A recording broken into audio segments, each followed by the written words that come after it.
Kimmy's, Mr. Bake, Joker. Very good. Tonight is your night. I'll let you swallow your Whopper, though. You ready? We are going to derive the diffusion equation. In chemical engineering, where do you start? What do you start with? Mass balance. Okay, we start with mass balance. And then what else do we need? We need an equation of motion, an equation of state. What else?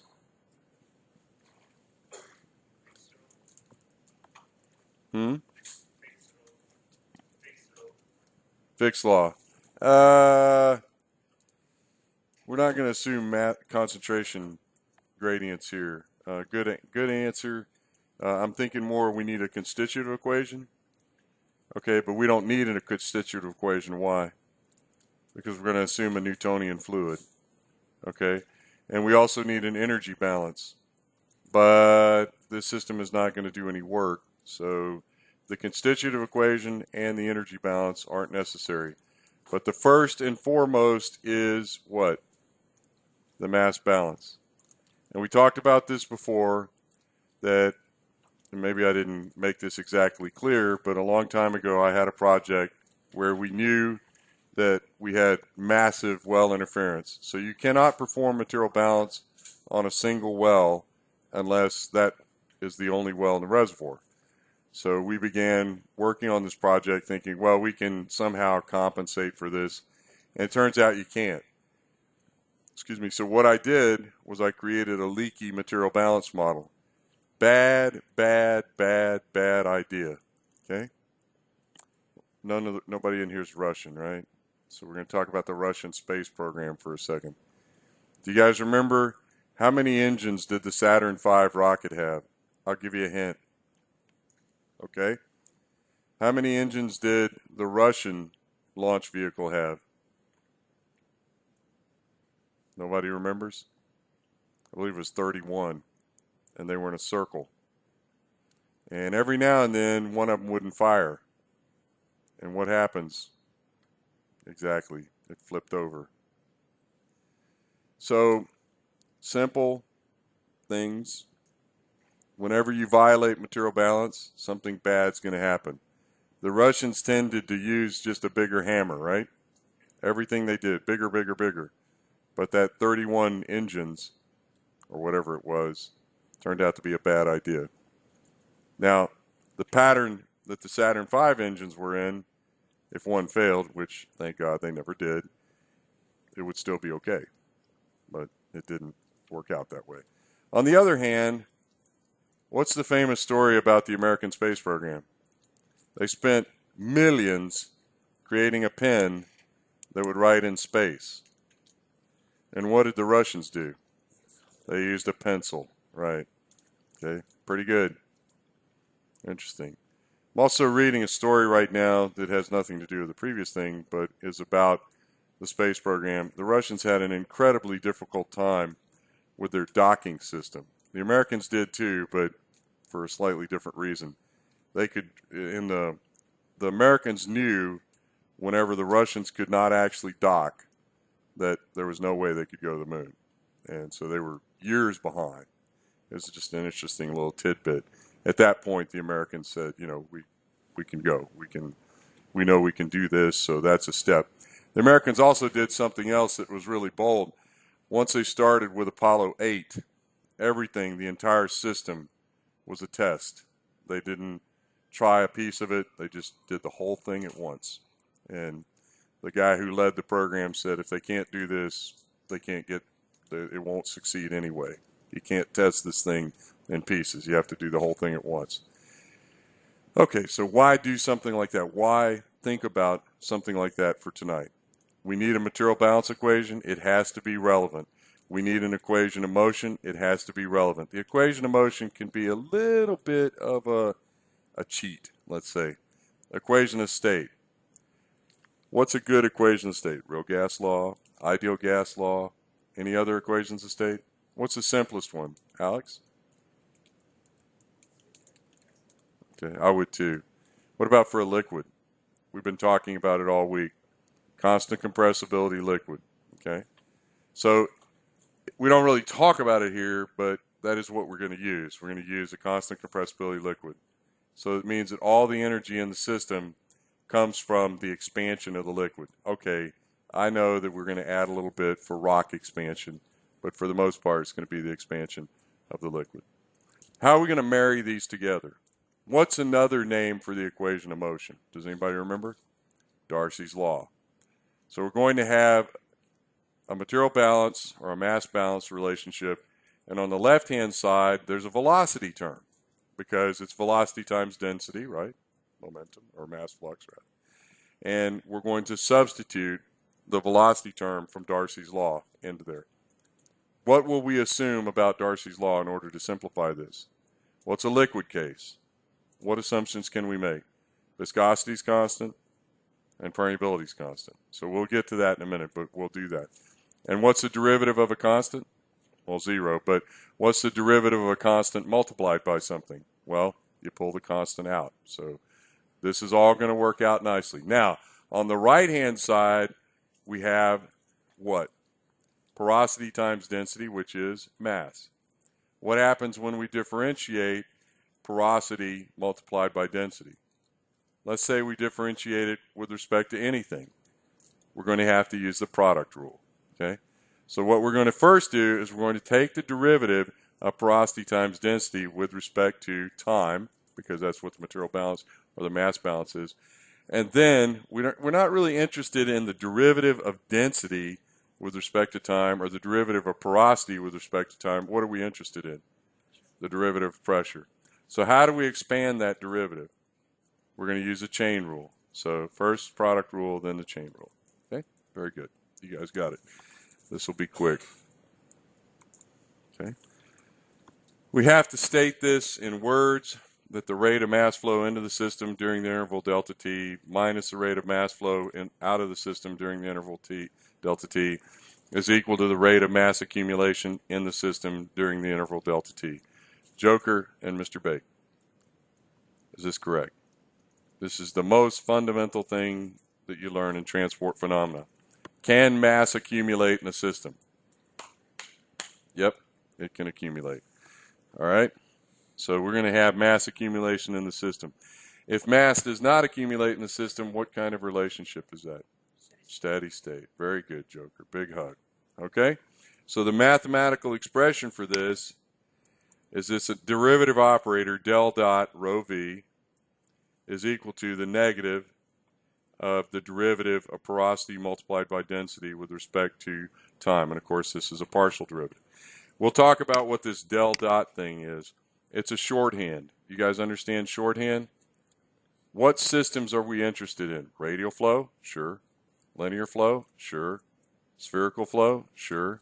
Radial flow with tangential components? Sure. Radial flow with vertical flow components? Sure. We're going to simplify it, but this is how do you derive these? Do you guys remember, Mr. Bake? You forgot. Joker? Shell balance. Do you remember shell balances? Did you enjoy shell balances? Almost as much as translation of coordinates. I don't think I ever hated anything as much as translation of coordinates, but shell balances were right up there. So actually, when you take Chemical Engineering 629, you will derive all the del dot products for the different geometries. But for right now, it's just bookkeeping or shorthand. Okay? And then Darcy's law for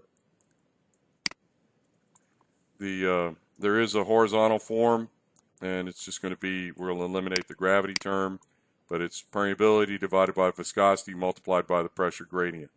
Okay? The equation of state is simply described as this. It is 1 over density, the derivative of density with respect to pressure, and that is a constant. Cameron, is that really a constant? No. But we can assume it's a constant, can't we? We can force this problem to have a constant compressibility. Okay? We can force this problem. How constant does it have to be? Does it have to be 1%, 10%? Well, we'll talk about that. What's the penalty for it not being constant? Very good. It will be a nonlinearity. And it's a function of pressure. But pressure is a function of time. So it is implicitly a function of time. Hence, that's where the nonlinearity is. The function that you need to know is a function of the thing you're solving for. That's the definition of a nonlinearity. Let's think about it. In other words, if any of the coefficients are pressure dependent, it's nonlinear. Is viscosity dependent on pressure, Gabe? For a liquid? What about for a gas? Hell yeah. Okay. But for the liquid case, we'll probably get away with it.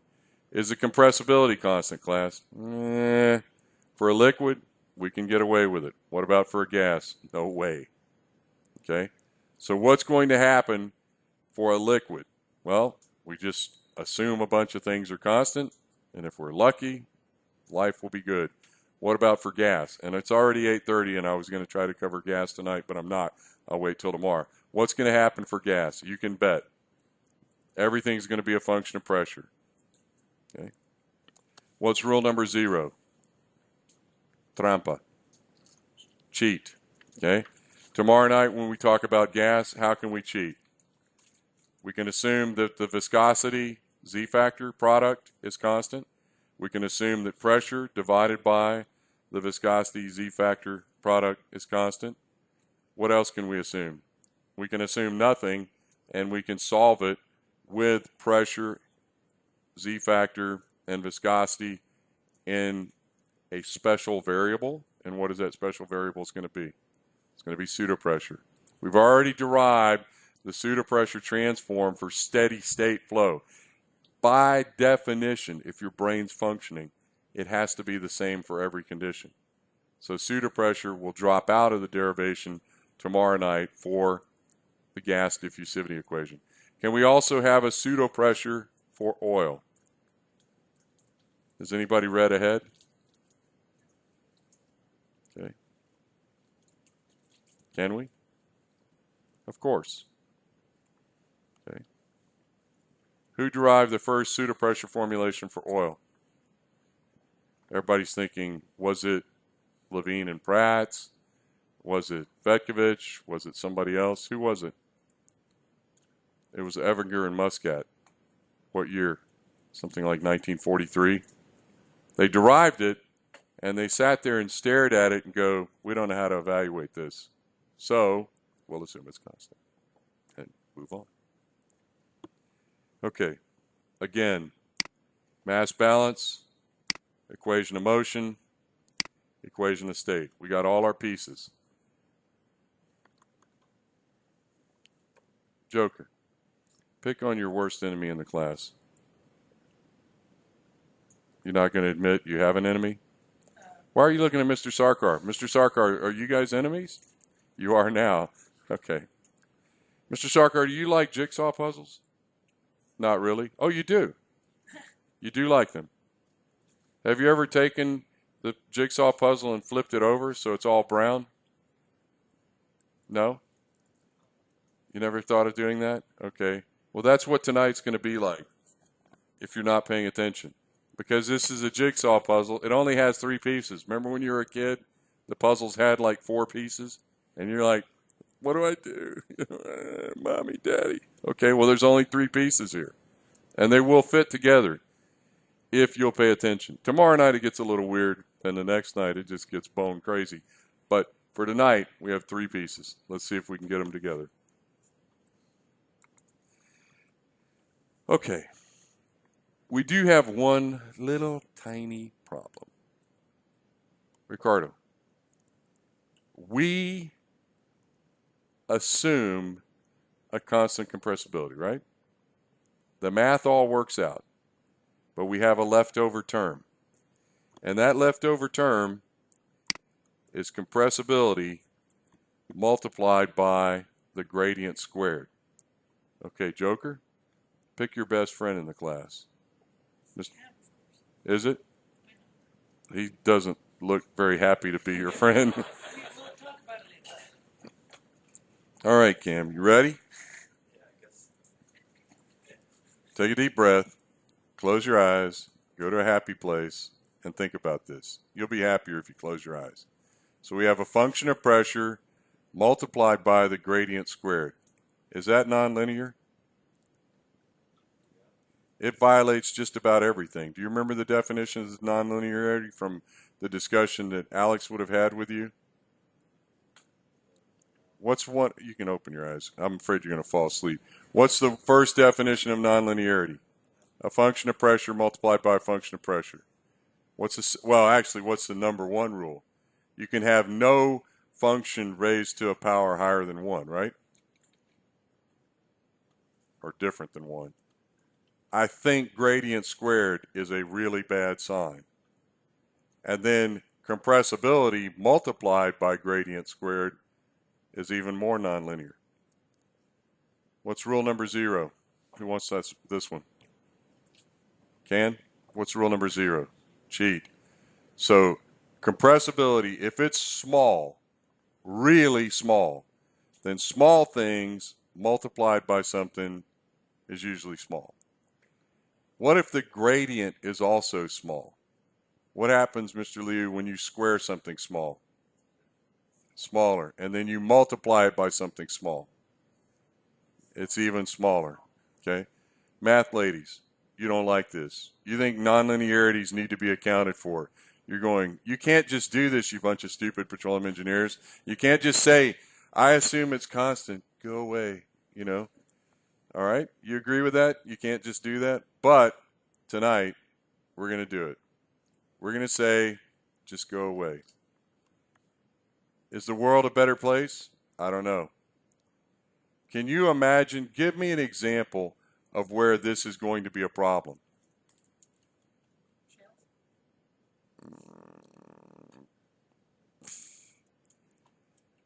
Man, that's a tough question. I don't think so. I don't think so. I don't think the gradients, because you have a huge fracture system, I don't think the gradient, I mean, yes, the gradients in the formation near the fracture face are high. I don't deny that.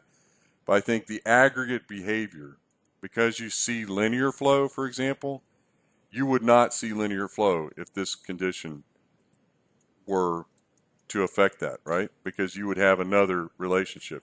Anybody else? Heavy oil could be. I hadn't really thought of that. That's a good guess. But what's the most likely culprit of this term not being negligible? This is liquid. Sorry? High rates. Okay? But they'd have to be really high. And the oil would also have to be fairly light, fairly spongy. So, you know, life's pretty tough right now in the North Sea. They have 400 platforms. The Karnes County, Texas produces more oil than the North Sea. Did you guys know that? The Eagle Ford Shale. One county in Texas produces more oil than all of the North Sea. That's pretty scary. When they first brought the wells on in the North Sea, some of their rates were 10,000 barrels a day. And these are not extremely high. There are some high permeability, but these are not extremely high permeability wells. And in particular, there were a couple of people, Adnoy and I'm losing my mind. I forgot his co-worker's name. Adnoy is actually a mathematician who I believe became a drilling engineer. But he solved this problem using perturbation to account for this term because they were looking at high rates. What does perturbation mean, ladies? You cheat. You have a trial solution that you add on, and it creates. So you have the base solution, which assumes this is 0, and then you have a first-order approximation that's added to it.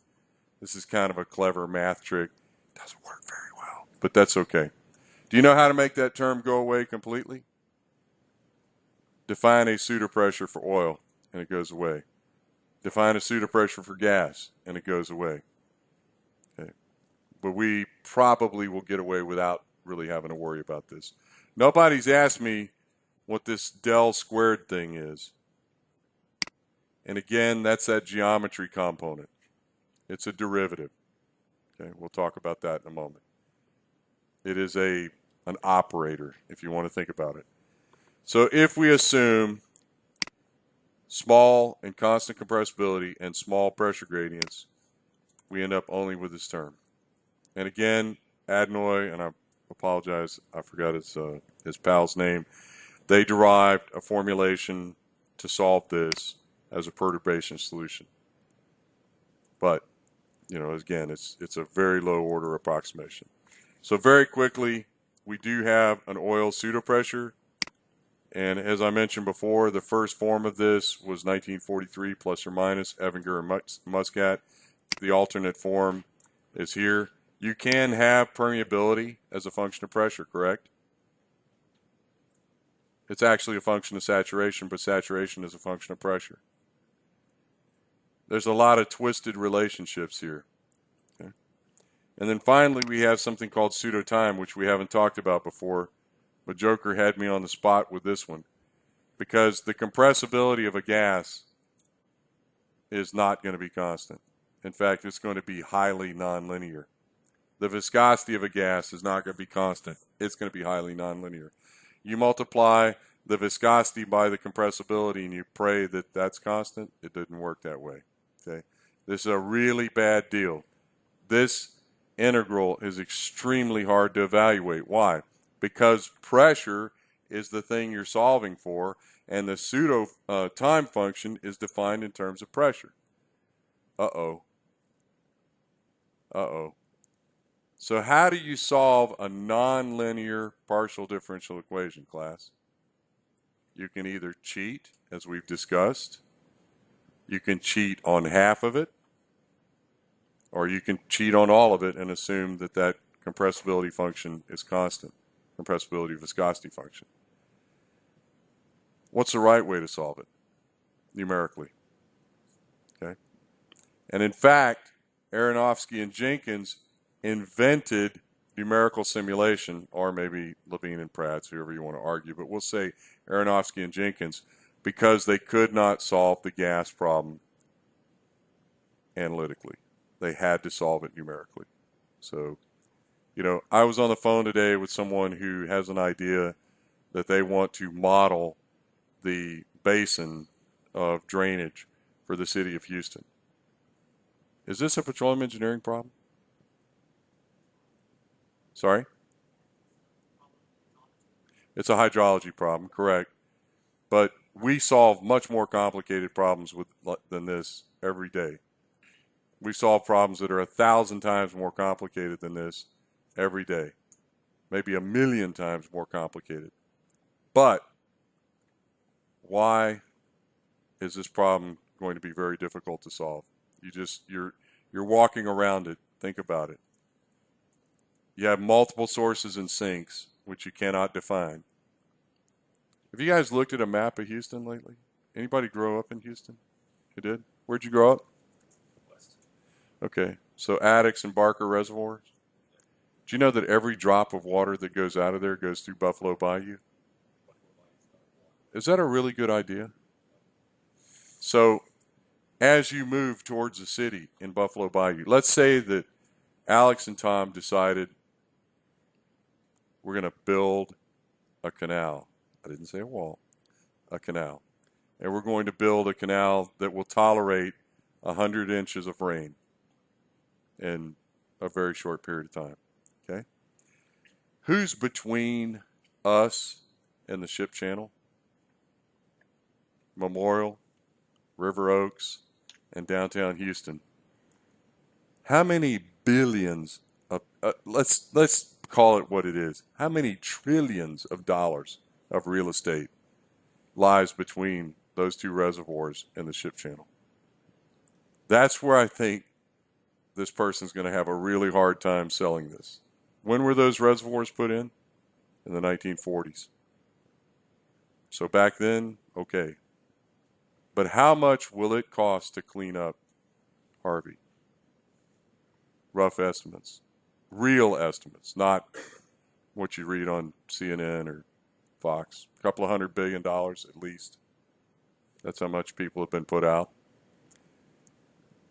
How do you think you'd sell an investment of $1 trillion in a canal?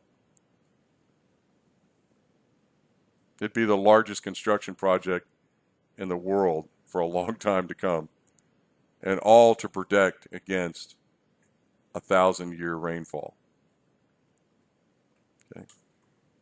Is it worth it?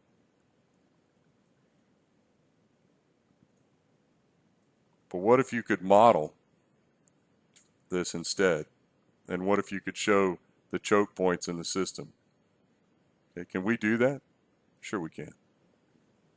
It's a very novel idea, and he doesn't want to make any money off of it.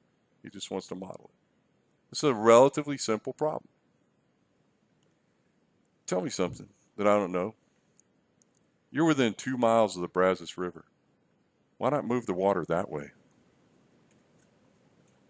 Instead, you move it 20 miles east when you could move it 2 miles west. Maybe it'd be a better investment to go that direction. We're off subject, but this is what we do. We look at these kinds of systems and we model them. You think petroleum engineers are going to stand in line for this problem? How many of you have taken a hydrology class? Nobody. I did when I was your age. I thought easy A, no problem. Equations are the same as we use. I was a little wrong. I did make an A, but I came out of there with a profound respect for hydrologists. So, my advice is we better consult them. They have the entire system mapped. Okay? All right. Again, 5 equations. Number 1, mass balance. Number 2, equation of motion. Number 3, equation of state. Number 4, constitutive equation. Number 5, equation of energy. Knock off the last 2, and we're going to start putting some things together. And I do apologize, it's very small. I'll use the mouse, especially for the distance learning people. This is our mass balance equation. This is Darcy's law. We will go on ahead and eliminate the gravity term, and we'll assume horizontal behavior, and we will insert that equation number 3 into equation number 2. We'll eliminate the vertical component or the gravity component, and now we have del dot, the quantity, rho k over mu, del p, is equal to the partial derivative with respect to time of porosity multiplied by density. This is very, very, very straightforward. You have a derivative operator on the left-hand side. You have a derivative operator on the right-hand side. Del dot alpha is defined as the partial derivative, of A, the partial derivative of A with respect to y, which could be anything, and then the gradient of y. So, okay, no problem there. Del dot del A for the linear flow case is going to be written as del squared A, and there'll be a second derivative with respect to x, second derivative with respect to y, second derivative with respect to z. For radial flow, del dot del A is again the same nomenclature, del squared A, but now we have 1 over r, d by dr, r dA dr. Do you guys remember this from last night? Yes. And then we have this term, which is actually the tangential component. So if fluid could move, we always think of fluid coming in a radial system as converging, only being linear converging radial flow. But there could be a tangential component, and there could also be a vertical component. Of course, we're going to ignore those. Okay?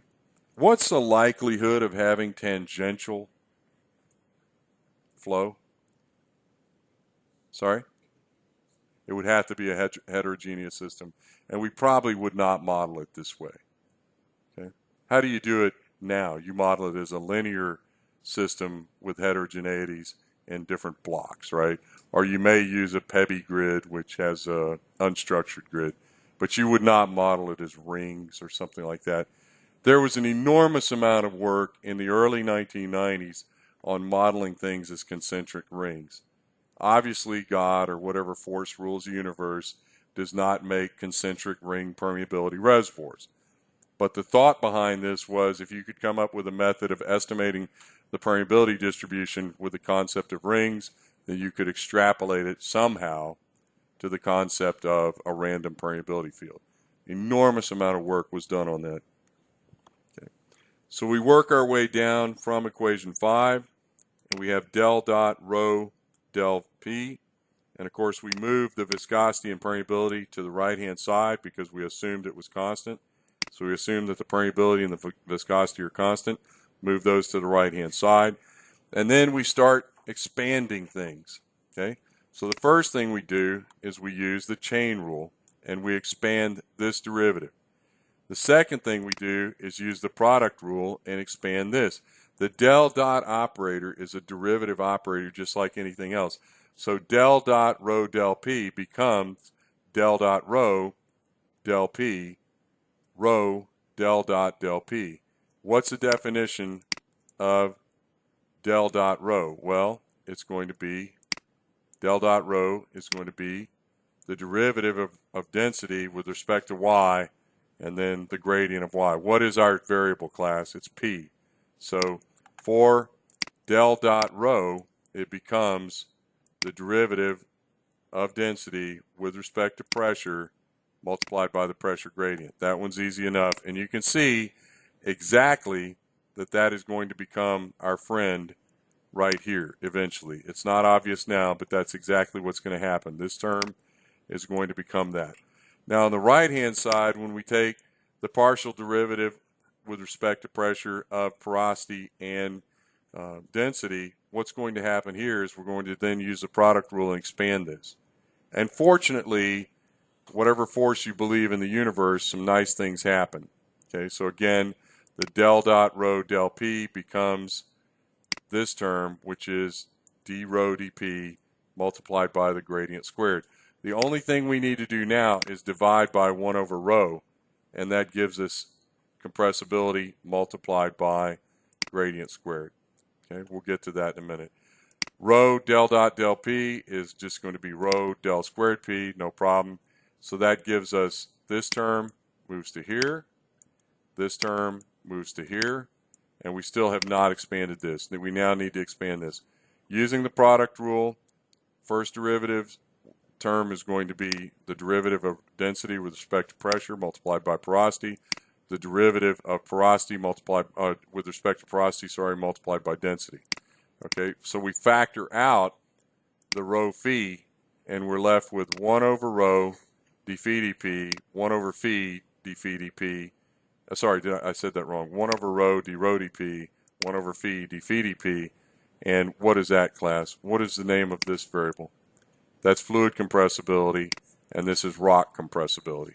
Okay, so fluid compressibility is given by C, rock compressibility is given by C sub F, and then we have this expression that says this derivative is equal to the porosity multiplied by the density multiplied by this compressibility term. Now, it's single phase, so we simply add C and C sub F, and that gives us C sub T.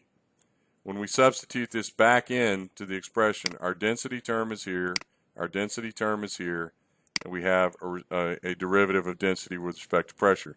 So if we just divide through by density, that eliminates that term and that term, which is nice, and it puts it all over here.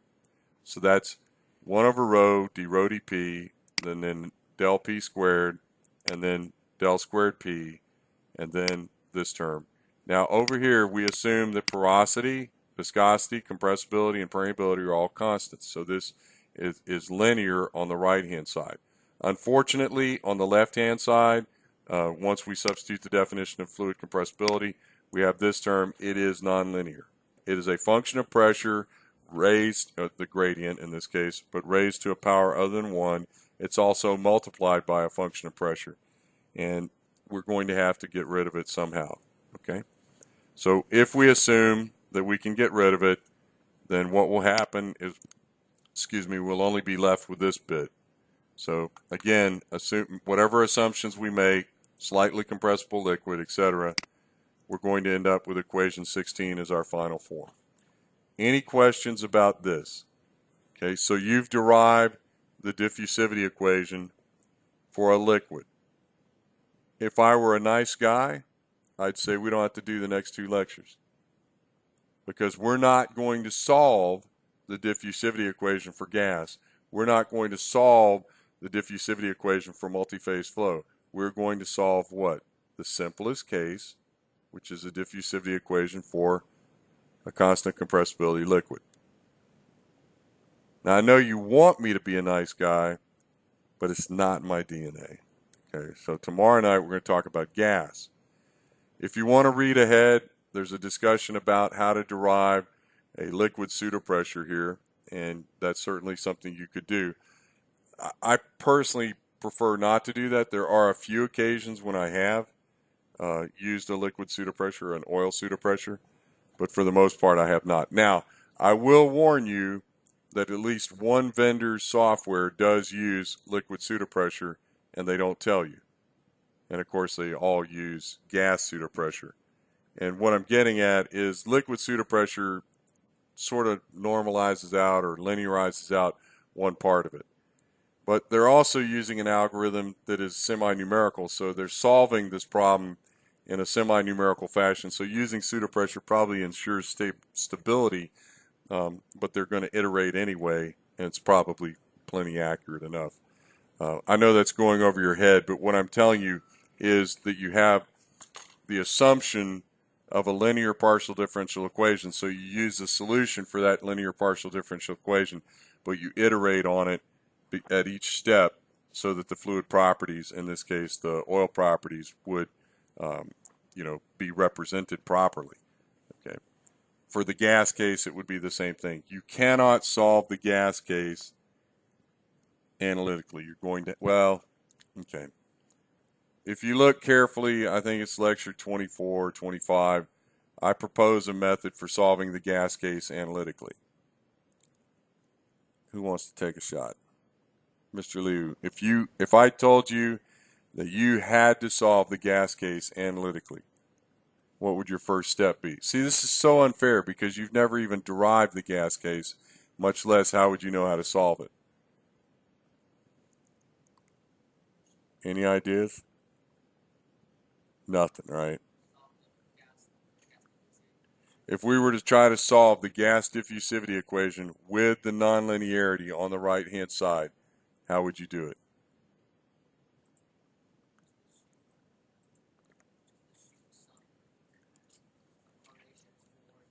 Okay, very good. You would assume a functional form or a functional relationship of the right-hand side nonlinearity.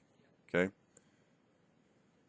So that lecture we probably won't cover. We might. I don't know. It's really intricate and it's not trivial. It requires your brain to think about, some things it doesn't want to think about. And, I had a vision whenever I solved it that you could use the Laplace transform to do this, and it did work, but you kind of have to hold your head sideways and think about it. There's another approach that was presented by a faculty member from Penn State, your good friend Dr. Ayala, and then another solution from a faculty member at a university in Brazil, and they both had a similar idea of a functional form for that right-hand side nonlinearity. Dr. Ayala's was a power law form. I don't remember what the guy from Brazil was. My idea was a little bit different because I was taking a Laplace domain. Again, way over your head, and I apologize for that. But when we get to it, what I want you to realize is solving a nonlinear equation, even in a semi-analytical form, is going to be really tough. You have to make some assumption. What would be the best assumption to make if you had to solve this thing? Pseudo-steady state flow. So because you would have the material balance equation, you would have the pseudo-steady state flow equation, and you could represent the system behavior, that nonlinearity, in a fashion where it could be solved. Now, it turns out that it also works during transient flow. But that's more of an academic problem. And again, we'll talk about that some other time. Okay, so an alternative, as I mentioned a moment ago, is to set up the diffusivity equations in these forms where you would have on the left-hand side KO mu O BO, and on the right-hand side porosity and BO Kg, mu g, Bg on the right-hand side, phi and Bg. And if you define the pseudopressure in this form, how do we know that the pseudopressure has to be that form, class? Nobody wants to take a shot? Mr. Desai, no idea? Okay, look at the diffusivity equation, guys. This part is the nonlinearity. So it becomes the kernel of the pseudopressure, okay? And whenever we do the gas case, it's going to be P over mu z over here. And so it becomes the kernel of the pseudopressure function. Okay. All right. Yes, Mr.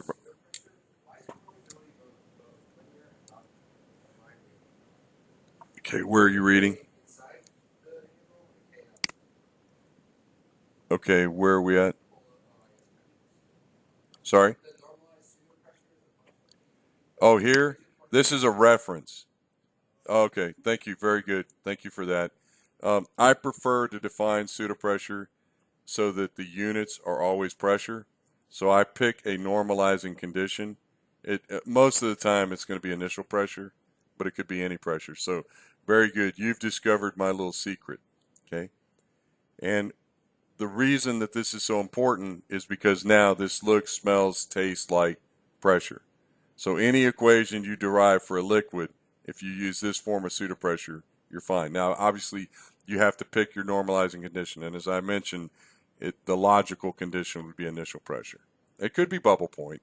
You know, you may decide. It's arbitrary. You can do whatever you want, but you just nailed it. You have to have a normalizing condition for the form that I've elected to use. If you do that, so what happens, and you can see, is whenever you substitute this into the diffusivity equation over here, you'll have it here, you'll have it here. This is just a big constant. And when you have the same constant on two sides of an equation, it just cancels out. Okay? That's the key. But very good catch. Absolutely, actually an extremely good catch. We apply a reference condition, and like I said, I call it normalizing here, but it'll be mu b over k evaluated at some pressure. So very good.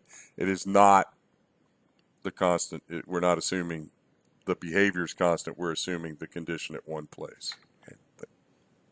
Very good. Who wants a final question?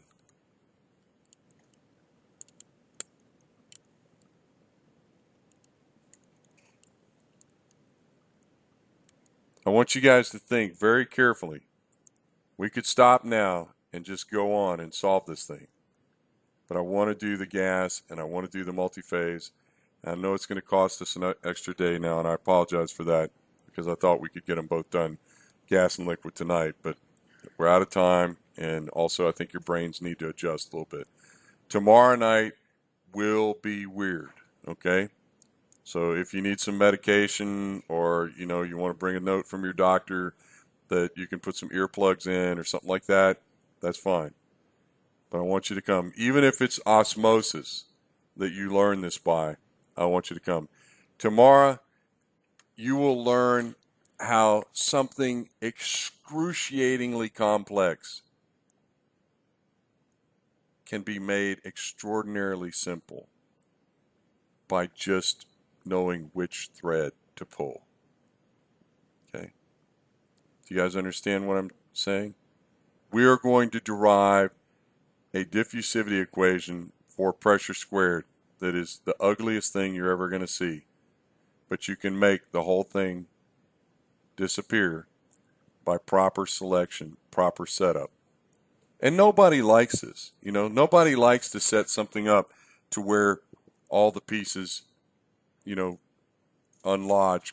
And that's why tomorrow night's lecture is such a pain, because we'll do the same thing with the P over mu z term as well. The pressure equation. Okay. I'm trying to think of how to get you enthusiastic for this, and I didn't do a very good job. It's once in your life where you're going to do something, where you're going to derive something that is so weird looking. Let me give you an example.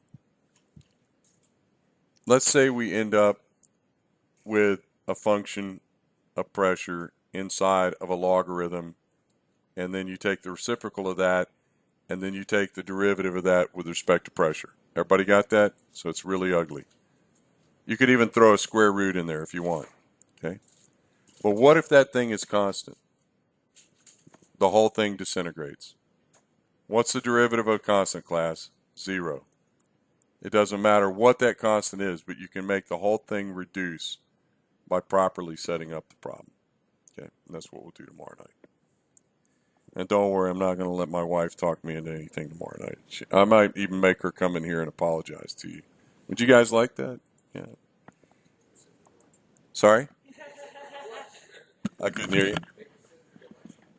She has. Yeah, she's got 2.5 degrees in petroleum engineering. Actually, she was never my student, but she sat through something similar to this. She wrote a couple of chapters in Dr. Lee's natural gas engineering textbook. I did as well. So it probably won't come back to her very easily since she's been a gynecologist for 24 years. But that's all right. Thanks for your little help there, Eric. Okay, everyone.